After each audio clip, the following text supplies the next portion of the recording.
কোম্পানিগুলো এসছে Champion Sports Limited, তারা প্রপোজ টিম চেয়েছে Dhaka Capitals. Triangle Services Limited, Chattogram team. SQ Sports Enterprise Limited, Chattogram Kings. First SS Enterprise Private Limited, FSS, Cumilla ফাইটার্সের জন্য তারা নাম চেয়েছে। টগি স্পোর্টস লিমিটেড, তারা আমাদের রংপুর রাইডার্সের জন্য। 6 নম্বরে বাংলা মার্ক লিমিটেড, নোয়াখালী টিমের জন্য। Mindtree Limited and Rupshi Concrete Product Limited, তারা খুলনা টিমের জন্য। আকাশবাড়ি হলিডেজ অ্যান্ড রিসোর্টস, তারা বরিশাল টিমের জন্য। দেশ ট্রাভেলস রাজশাহী টিমের জন্য। Nabil group of industries Rajshahi টিমের জন্য। এবং JM sports and enterprise Sylhet টিমের জন্য। এই 11টা EOI আমরা পেয়েছি এবং পাওয়ার পরে আমাদের যে ক্রাইটেরিয়াগুলো আছে সেই ক্রাইটেরিয়াগুলো আমরা ফলো করছি এবং আমরা নেক্সট স্টেপ ইজ আমরা কালকে পর্যালোচনা করব তাদের যে ইনস্ট্রুমেন্টগুলো এসছে সেগুলো নিয়ে, এবং ডে আফটার টুমরো 30 তারিখে আমরা তাদেরকে ইন্ডিভিজুয়াল ইন্টারভিউ করার জন্য আমরা ডাকবো। সো এনিথিং ফাইন ভাই, মিঠু ভাই, শাফাত ভাই, pilot wants to add please. আমাদের এই আজকের যে ইউআই ডকুমেন্টগুলো না, তার আগে বলে নিই যে এটা আমরা এবারে জানেন যে আমরা 5টা এডিশনের জন্য আমরা রিওয়ার্ড করছি। সো এখানে আপনি যে নামটা বললেন সেটা আসে।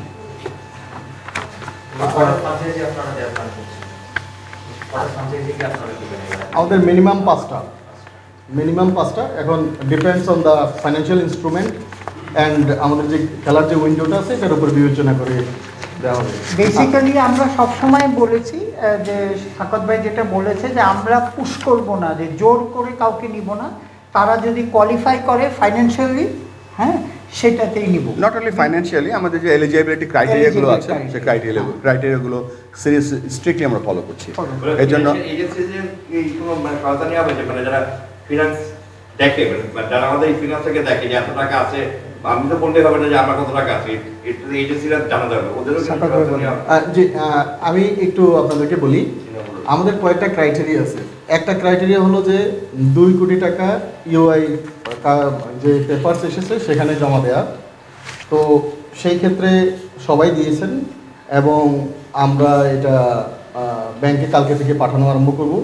30 তারিখ পর্যন্ত, মানে কালকের দিনের মধ্যে হয়তো মোস্ট প্রবলি জেনে যাব। 30 তারিখে ওনারদের সাথে ইন্টারাকশন করব। 2 নম্বর হলো আমরা 10 কোটি টাকার একটা ব্যাংক গ্যারান্টি চাবো। সেই ব্যাংক গ্যারান্টিটা যারা একটা নির্দিষ্ট টাইম ফ্রেম আছে ওই টাইম ফ্রেমের মধ্যে দিবেন, তারা তো দিলেন, না দিলে এই 2 কোটি টাকা ফরফিট হয়ে যাবে।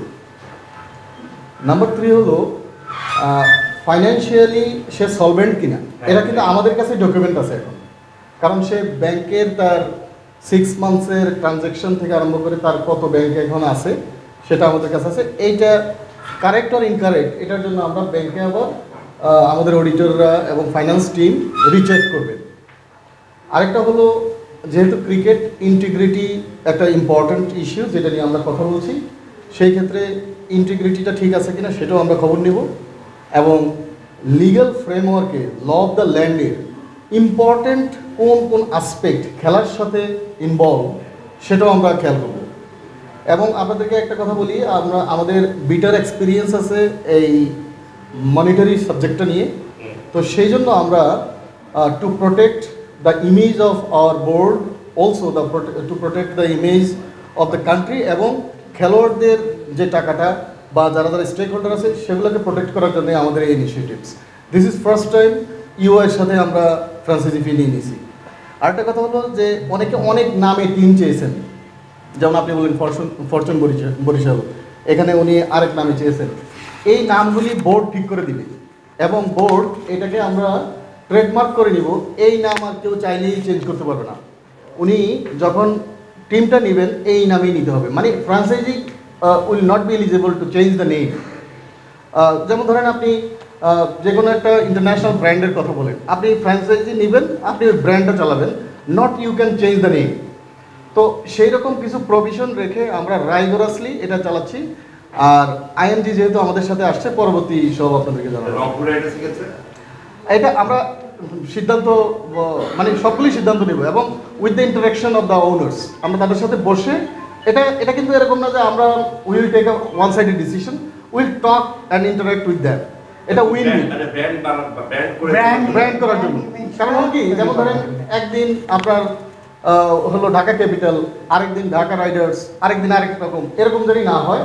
So whoever comes in the board 5 থেকে 10 বছর 20 বছর পরে যেন এই নামটাই থাকে এবং এটা একটা ব্র্যান্ড ভ্যালু ক্যারি করে। সো হ্যাঁ, সাথে সাথে আমি জাস্ট অ্যাড করি এখানে আমাদের ইন্টেনশন যেটা, একটা ফ্র্যাঞ্চাইজি এখানে আসছে, there is investing a huge amount of money. তো 5th ইয়ারে বা 3rd ইয়ারে বা 4th ইয়ারে গিয়ে যেন বলতে পারে যে yes my franchise is getting some profits. So এটা একটা অন্যতম কারণ to give them for longer term এডিশনটা দেওয়ার, এটাই আমাদের মেন প্ল্যান আর কি। সো দ্যাট আপনারা হয়তো জানেন যে আমাদের 5 ইয়ার্সের জন্য দিচ্ছি আমরা এবার, এবং আমরা কিছু কিছু বেনিফিট তাদেরকে দিচ্ছি। যেমন আমরা 30% গ্রাউন্ড ডিজিটাল মিডিয়া থেকে 15% বোথ, ইভেন 30% রাইট তাদেরকে দিয়ে দিচ্ছি, so that they can go to their sponsors এবং তারা এটা চালাতে পারেন এখানে in gesture, in a good way, not in a monetary basis. আমরা তাদেরকে আমাদের international TV rights, world wide TV rights এবং যে টিকিট সেলের উপরে আমাদের প্রফিট, নট রেভিনিউ, প্রফিটের 30% শেয়ার করবো। Ground right also, grounds right also. হ্যাঁ, একটা হচ্ছে TV right, ground right and ticketing right, আমরা তাদেরকে 30% শেয়ার করবো। So what will happen, this is the first time তারা এই ধরনের ফ্যাসিলিটি পাবেন। আমরা কি চাচ্ছি, আমরা চাচ্ছি যে this owners are also giving a lot of money to the board also in the game. তারা এখানে আমাদের, যেমন আমরা খেলোয়াড়ের কথাটা চিন্তা করি, যদি বিপিএলটা না হয় আমাদের কত প্লেয়ার আছে যারা বসে আছে শুধু বিপিএলের জন্য। So it is an important item for the players. তো সেই জন্য আমরা এই বিপিএলটাকে রান করানো এবং সর্বোচ্চ ফ্যাসিলিটিটা যেন আমাদের ক্রিকেটাররা পায় এবং আমাদের খেলোয়াড়রা যেন আরও ভালো করতে পারে, সেই দিকটাকে বিবেচনা করে আমরা টোটালি প্রত্যেকের স্বার্থ ইনট্যাক্ট করেই যা করার সেটা করবো আর কি। এরকম না যে কেউ একটা ইউআই কিনে নিল, সে কোনো টাকাও দিল না, কিছু না, তার পিছনে আমরা যাবো, এরকম না। এবার we are going very রাইগরাস।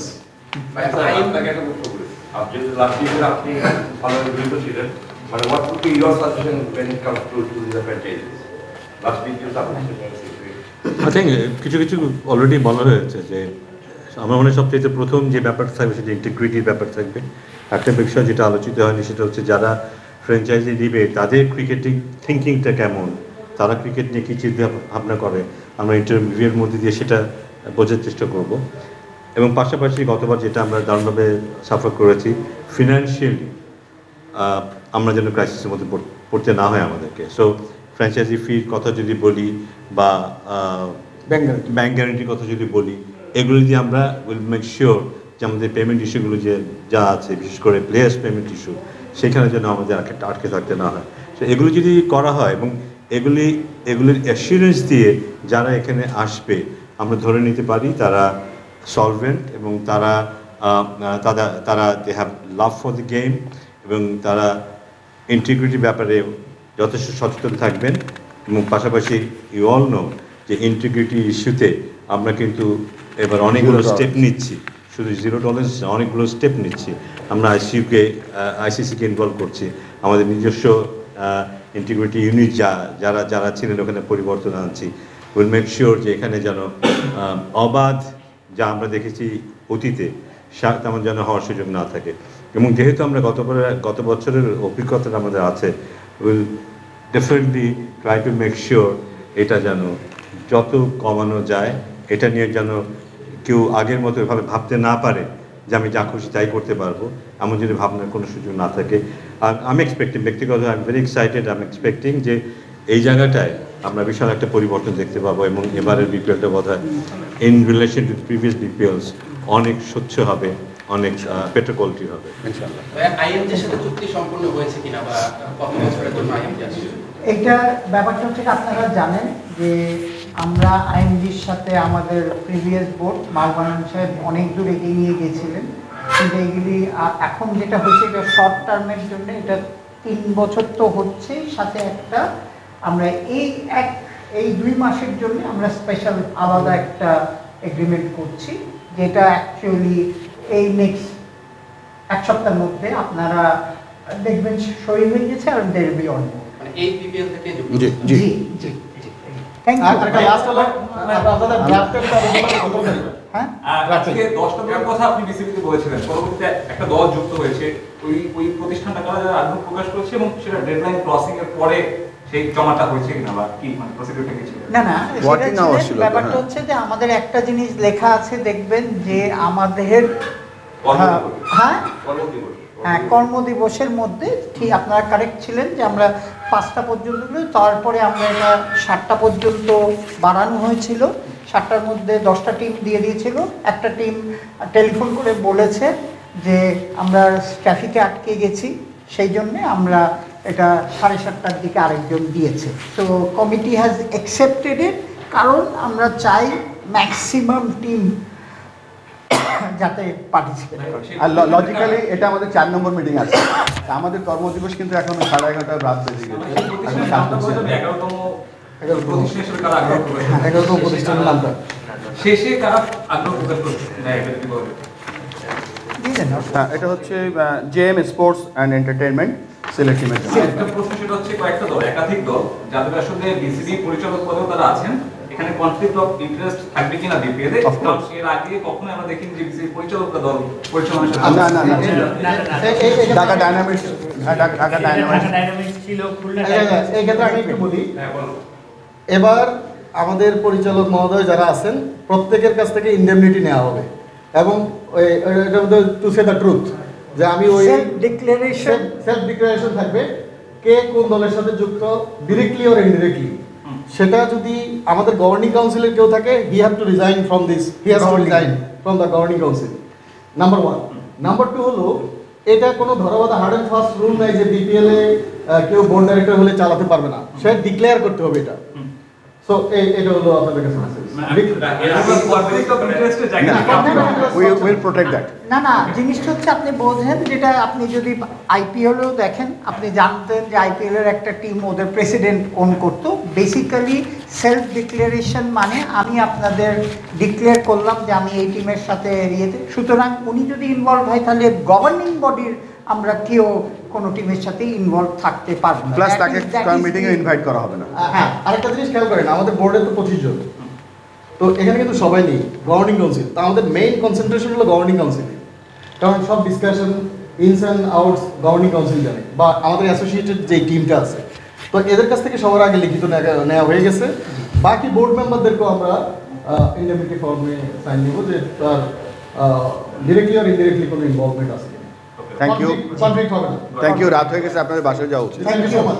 Thank you. Thank you.